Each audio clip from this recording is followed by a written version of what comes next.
በጣም ብዙ ተማሪዎች ለረጅም ጊዜ ያጠናሉ፣ ደጋግመው ላይብረሪ ይገባሉ፣ በትምህርት ሰዓትም በደንብ ይከታተላሉ።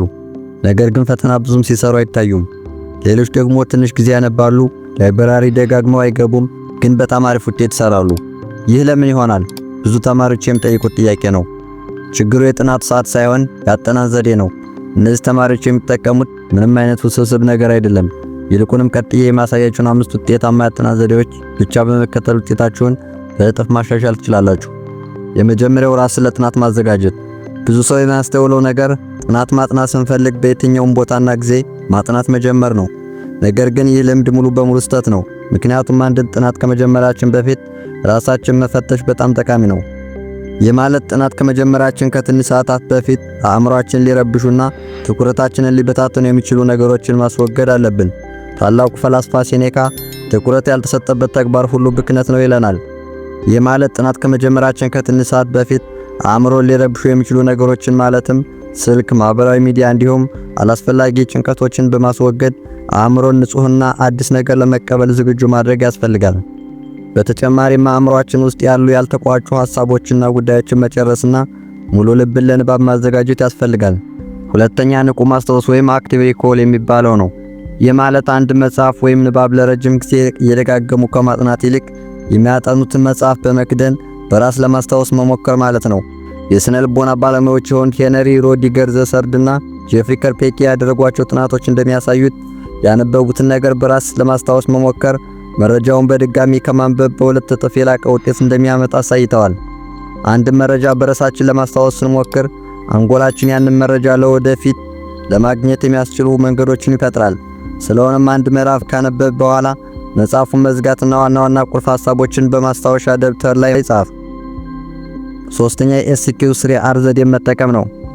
SQ3R ዘዴ ማለት SQS ሰርቬይ፣ Q ኩዌሽን እንዲሁም ሶስቱ Rዎች ሪድ፣ ሪሳይት ኤንድ ሪቪው ይባላሉ። የመጀመሪያው S ሰርቬይ ወይም ቅኝት ይባላል። ይህ ዘዴ በጣም ውጤታማና የጥናት ስልታችንን ቀያሪ ነው። ሰርቬይ ወይም ቅኝት ማለት በአንድ መጽሐፍ ውስጥ ያሉ ርዕሶችን፣ ንዑስ ርዕሶችን፣ ስዕሎችን እንዲሁም at the end of this unit ይህን ምዕራፍ ከተማራችሁ በኋላ የሚሉ ነገሮችን ማየትና ምዕራፉ ስለምን ሊያወራ እንደሚችል መገመት መቻል ነው። ይህም ወደ ዋናው ምንባባችን ስንገባ ለጥናታችን ወሳኝ ሚናን ይጫወታል። ሁለተኛው Q ኩዌሽን ወይም ጥያቄ ነው። ከላይ ባየናቸው የሰርቬይ ወይም የቅኝት ዘዴዎች መሰረት ጥያቄዎችን ማውጣትና ከምዕራፉ ውስጥ ምን አይነት ጥያቄዎች ሊወጡ እንደሚችሉ በመገመት ጥያቄዎችን መስራት መቻል አለብን። ሶስተኛው R ሪድ ማንበብ ነው። ይህን ካደረጉ በኋላ ወደ ዋናው መንባባችን መግባትና ከላይ ያየናቸውን ጥያቄዎች ለመመለስ በሚችል መልኩ ማንበብ ያስፈልጋል። ይህ ዋናው የጥናታችን ይዘት በመሆኑ ሙሉ ትኩረታችንና አቅማችንን በጥናታችን ላይ በማድረግ ማንበብ ያስፈልጋል። ሶስተኛው R ሪሳይት ወይም ማስታወስ የሚለው ነው። አንድ መጽሐፍ ካነበቡ በኋላ መጽሐፉን ዘግተው ያነበቡትን ነገር በራሳችሁ መንገድ ለማስታወስ መሞከር መቻል አለባችሁ። ሶስተኛው R ሪቪው የሚባለው ወይም መከለስ ነው። ያነበባችሁትና ለማስታወስ የሞከራችሁትን ነገር መገምገምና የቀራችሁ ወይም ከዚህ ላይ ያልተረዳችሁት ክፍል እንደገና መከለስ ያስፈልጋችኋል። ይህም በመጽሐፍ ውስጥ ያሉ ሙሉ ሐሳቦችን ለመረዳትና መያዝ ያለባችሁን ግንዛቤ እንድትይዙ ያስችላችኋል።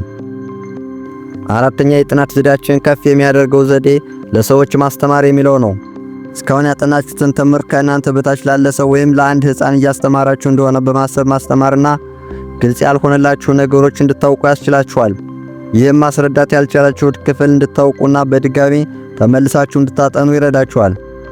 አምስተኛውና የመጨረሻው ውጤታችን ከፍ የሚያደርግልን የጥናት ዘዴ ፈተናዎችን መስራት ነው። እስካሁን ያነበባችኋቸውን እያንዳንዱ መጽሐፍ ውስጥ ያሉ ይዘቶችን የተለያዩ መንገዶችን ተከትላችሁ ካጠናችሁ በኋላ የሙከራ ፈተናዎችን በመስራት መለማመድ አለባችሁ። ይህም ማለት በራሳችሁ ያወጣችሁትን ፈተና ወይም ከአሁን በፊት የወጡ የተለያዩ ፈተናዎችን መስራትና ይህም ፈተናዎች እንዴት እንደሚወጡ እንድትገነዘቡ ያስችላችኋል። ይህን ስታደርጉ ባነበባችሁት ትምህርት ወይም መጽሐፍ ውስጥ ምን ያህል እንዳስታውሳችሁና ምን ያህሉን ጥያቄ ቢመጣ መመለስ እንደምትችሉ ፍንጭ ይሰጣችኋል። በሰራችሁት ፈተና መሰረት ራሳችሁን መገምገምና ያልተረዳችሁት ክፍል ካለ በድጋሚ ተመልሳችሁ ማንበብ አለባችሁ። እነዚህን 5 መንገዶች በትክክል ከራሳችሁ ልምድ ጋር አዛምዳችሁ ተግባራዊ ካደረጋችሁ በእርግጠኝነት ውጤታችሁ በእጥፍ እንደሚሻሻል አልጠራጠርም። ይህ ቪዲዮ ከተመቻችሁ ላይክ፣ ቻናሉን ሰብስክራይብ ማድረግ እንዳይረሳ። እንዲሁም ለጓደኞቻችሁ ሸር አድርጉላቸው። በሌላ ቪዲዮ እስከምንገናኝ ሰናይ ቆይታ ይሆንላችሁ። ይህ ሰናይ ዊዝደም